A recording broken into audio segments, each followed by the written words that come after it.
కొన్నిసార్లు దేవుని దగ్గర నుంచి ఏం రాదంట, సమాధానం రాదు, అంతే కదండి, జవాబు రాదు. చూసినట్లయితే పరిస్థితులన్నీ కూడా మన మీద ఎంతో భయంకరంగా ఏలుబడి చేస్తున్నటువంటి ఆ పరిస్థితుల్లో దేవుడేమో జ్ఞాపకం చేసుకోడు, దేవుని దగ్గర నుంచి ఏ విధమైనటువంటి ఆ సమాచారం ఉండదు. అలాంటి సమయంలో మనం నలిగిపోతూ ఉంటాం. కానీ ఆ యొక్క పరిస్థితుల్లో, ఆ యొక్క కష్టములో, అలా బాధపడుతున్న సమయంలో దేవుడు ఏం చేస్తారంట, మనం అనుకోని గడియలో, అనుకోని వేళలో దేవుడు ఏం చేస్తాడు, ఒక అద్భుతమైన సహాయం. దేవునికి స్తోత్రం కలుగును గాక. మన మీద ఉన్నటువంటి ఆ మబ్బు తొలగిపోయే విధముగా దేవుడు చేసే కార్యాలు ఊహించిన విధంగా ఉంటాయి. దేవునికి స్తోత్రం కలుగును గాక. ఆ సమయం కొరకు, ఆ గడియ కొరకు మనం ఏం చేయాలంటే ప్రార్థన నిలిపివేయకుండా, ప్రార్థనలో దిగజారిపోకుండా, ప్రార్థనలో నీరసించిపోకుండా, అలసిపోకుండా, సొలసిపోకుండా ఏం చేయాలి, ప్రార్థన చేస్తూనే ఉండాలి. అదే మన విశ్వాసం, అదే మన నిరీక్షణ. దేవునికి స్తోత్రం కలుగును గాక. కార్యం జరగట్లేదని ఏం చేయకూడదంట, ప్రార్థన చేయటము ఆగిపోకూడదు, ప్రార్థన చేయటం మనము మానేయకూడదు. దేవుని కార్యములు జరిగేంత వరకు కూడా, దేవుడు మనలను జ్ఞాపకం చేసుకునేంత వరకు కూడా ఏం చేయాలంట, ప్రార్థన చేయాలి. దేవునికి స్తోత్రం కలుగును గాక. చూసారా, ఇక్కడ ఇర్మియా భక్తుడు కూడా, అయ్యా మేము శ్రమలో ఉన్నాము, మమ్మల్ని మీరు జ్ఞాపకం చేసుకోవాలి. ఈ యొక్క యెరూషలేము పట్టణమంతా కూడా పాడైపోయిందయ్యా, యెరూషలేము పట్టణమంతా కూడా కూల్చబడింది, దేవుని మందిరము కాల్చబడింది, ఈ కష్టములో మేమున్నాము, ఇదిగో ప్రజలందరూ కూడా చెరలోకి వెళ్ళిపోయారు, దయతో మీరు వారిని జ్ఞాపకం చేసుకోండి, ఈ యొక్క యెరూషలేము పట్టణాన్ని కూడా మీరు జ్ఞాపకం చేసుకో ప్రభువా అన్నట్లుగా దేవునికి ఎంతగానో మొరపెడుతూ ఉన్నాడు, ఎంతగానో ప్రార్థన చేస్తున్నాడు భక్తుడు. దేవుని నామానికి స్తోత్రం కలుగును గాక. కానీ ఇతని ప్రార్థనకు సమాధానం రావడానికి, ఇతని ప్రార్థన దేవుడు ఆలకించి కార్యము జరిగించడానికి, ఇతన్ని మరలా జ్ఞాపకం చేసుకోవడానికి, చెరలో ఉన్న వారిని విడిపించడానికి ఎంతకాలం పట్టిందంట, 70 సంవత్సరాలు. ఎంతంటండి, 70 సంవత్సరాలు అంటే మాట్లాడండి, ఒక మనిషి యొక్క ఆయుస్సు కదా, ఒక మనిషి ఆయుస్సు అది. దేవునికి స్తోత్రం కలుగును గాక. మోషే అంటాడు కదా, నరుని ఆయుస్సు గట్టిగా చెప్పాలి, 70 లేక అధిక బలం ఉంటే 80 సంవత్సరాలు. దేవునికి స్తోత్రం కలుగును గాక. ఒక మనిషి ఆయుస్సే ఎక్కడ గడిపేశారు వీళ్ళు, చెరలో గడిపేస్తూ ఉన్నారు, బంధకాల్లో గడిపేస్తూ ఉన్నారు, ఆ కఠినమైన దాస్యములు గడిపేస్తూ ఉన్నారు. దేవునికి స్తోత్రం కలుగును గాక. కానీ ప్రార్థన మాత్రం ఏమాత్రం కూడా నిరర్ధకము కాదు.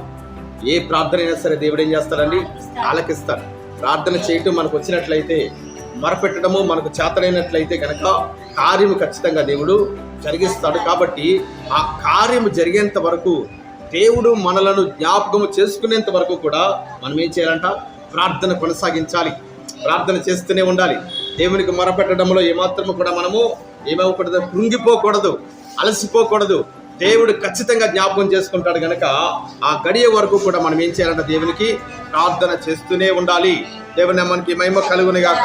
చూద్దాం, కీర్తన గ్రంథం చూసినట్లయితే 137వ కీర్తన మొదటి 2 వచనాలు చదవండి. బబులోను నదుల యొద్ద కూర్చుండి ఉన్నప్పుడు మనము సియోనును జ్ఞాపకము చేసుకొని ఏడ్చుచుంటిమి. వాటి మధ్యనున్న నిరవంజి చెట్లకు మన సితారాలు, వాటి మధ్యనున్న నిరవంజి చెట్లకు మన సితారాలు తగిలించితిమి. అచ్చట మనలను చెరగొని ఉన్నవారు ఒక కీర్తన పాడుడి అని బాధించిన వారు సియోను కీర్తనలో ఒక దానిని మాకు వినిపించుడు అని మన వలన ఉల్లాసము కోరిరి. అన్య దేశములో యెహోవా కీర్తనలు మనమెట్లు పాడదుము. చూడండి, ఇక్కడ మనం చూసినట్లయితే కనుక వీరేమో చెరలో ఉన్నారు, ఏమండి, వీరేమో బంధకాల్లో ఉన్నారు, కష్టాల్లో ఉన్నారు, దాస్యములో ఉన్నారు.